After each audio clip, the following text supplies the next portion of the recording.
The goal is to grow your bank account, not your ego. Here's 4 reasons why keeping a low profile can actually lead to higher rewards. Number 1, it frees you from the cycle of permanent dissatisfaction. Think about your own life. Every time you hit a milestone, whether it's getting a promotion, buying a nicer car, moving into a better neighborhood, a new set of standards suddenly surrounds you. It's like playing a never-ending game where the rules keep changing. You buy a great car, and for a moment, it feels amazing, but then you notice your friend's car is even better, and that initial joy fades. This isn't just a feeling, it's backed by science. Researchers call it the hedonic treadmill, and it's exactly what it sounds like. Imagine you're on a treadmill at a gym. No matter how fast you run, you stay in the same spot relative to the room. The same thing happens with your happiness. No matter how much more money you make or how many new things you buy, your overall happiness tends to stay the same. And there was a study that looked into how people's happiness actually changed with their level of income. And they found that once we have enough money to cover our basic needs like our food, shelter, healthcare, having more money doesn't make us a lot more happier. We quickly adapt to our new level of wealth. And this adaptation means that what once felt like a big improvement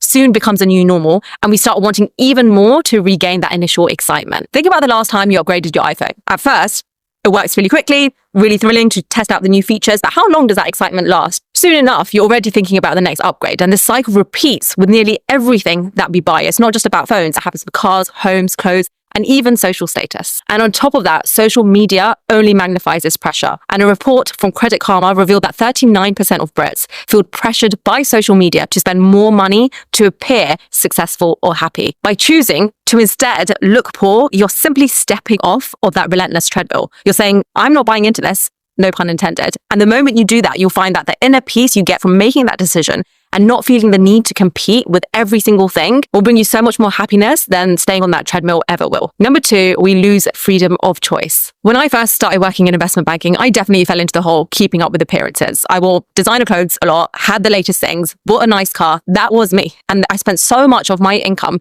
on things that made me look successful, even though I knew my bank account showed the opposite. But no one could see that side. On the outside, I had it all, but in the inside, I was stuck in a job I didn't enjoy on this treadmill that we spoke about, constantly chasing the next thing. I was following the earn money, spend it, and then expect happiness and freedom to follow. Fast forward to 2 years ago, my spending on luxuries and wants went down to pretty much zero for 6 to 9 months. I was spending all of my money on education, skills, learning, putting it back into the business, and I made a huge shift in my lifestyle for about 2 years, which led me to change my style of life forever. I focused on building a financial security that let me walk away from a 6-figure bonus and leave a high-paying job because it didn't satisfy me. I decided to focus on something I love and genuinely have a passion for, and it gave me the freedom to travel whenever I wanted. I can genuinely tell you, having seen both sides, that feeling of freedom, sense of empowerment, liberation, and being able to walk away from something that no longer serves you completely beats the fulfillment that you get from a new item. For those couple of years, I followed the earn money, invest it towards freedom, and then spend on other things if I had any money left over. When I talk about spending zero on my wants or my fun category, it's because everything was going towards education, investing, improving my skill set. And that's where today's sponsor very nicely falls in. And that is Skillshare, which is an amazing online platform for learning. They have all sorts of classes from entrepreneurship, graphic design, productivity, interior design, side hustle ideas, and the list goes on. And Skillshare played a huge part in my growth on YouTube because it was where I went to every time I was trying to learn something specific that I had no background in.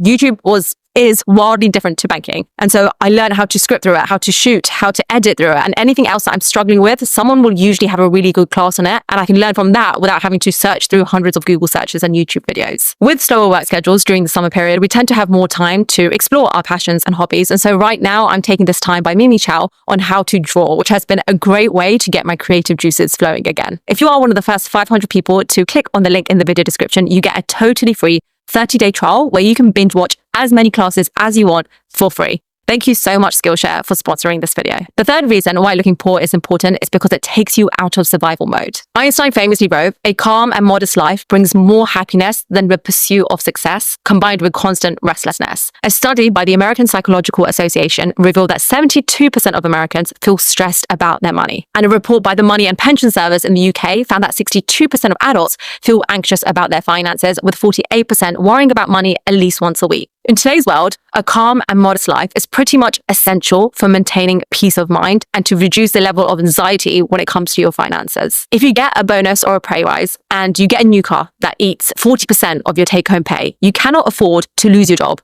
take a break, or even consider other opportunities. You're stuck in survival mode. Upgrading one thing often tends to lead to a domino effect of additional expenses as well. And Yahoo Finance listed car brands by their maintenance costs over the first 75,000 miles. And they found that entry-level brands like Hyundai, Toyota, Honda are almost 3 times cheaper to maintain than luxury brands like BMW and Mercedes-Benz. When you upgrade, there is a domino effect on all the costs that you have to incur to maintain that item. So instead, the greater you can get the gap between your income and expenses, the more peace of mind you'll have. The bigger that gap, the more freedom you have. It gives you flexibility to take risks, try new things, or simply just take time off if you wanted to. There is something called the Conqueree method, popularized by Marie Kondo, and it's all about only keeping the things that spark joy. By doing this, you're not only clearing out your physical clutter, but also creates space for greater mental clarity and emotional well-being. You can apply this same philosophy to your finances. It's not just about saving money, but also about reducing the stress of maintaining this high status lifestyle that puts you in survival mode. The thrill of a new purchase often fades, leaving behind the anxiety of keeping up. The more things you have, the more you're in a cycle of living in survival mode. Number 4, the power of authentic living. A really interesting study found that 25% of Americans admit that they have pursued a romantic relationship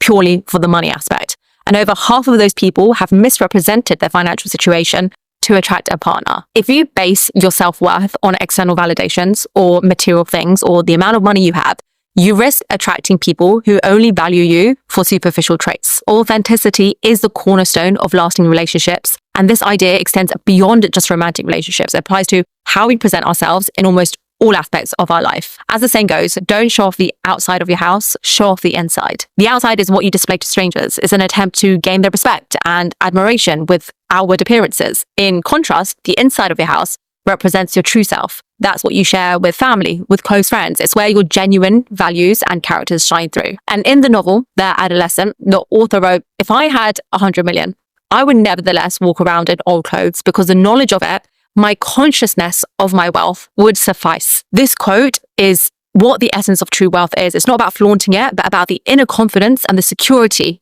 that it brings. And many wealthy individuals understand this. They often choose simplicity over showiness. They don't make what they own their entire identity because they know that living authentically and valuing what's inside over an outward appearance is a really powerful way to build meaningful, resilient relationships. Those are 4 reasons why looking poor is important for internal happiness. If you like this video, you should definitely check out my video right here on 4 signs that you're doing well financially, even if it doesn't feel like it. Thank you for watching. Don't forget to subscribe if you haven't already. Otherwise, I'll see you there.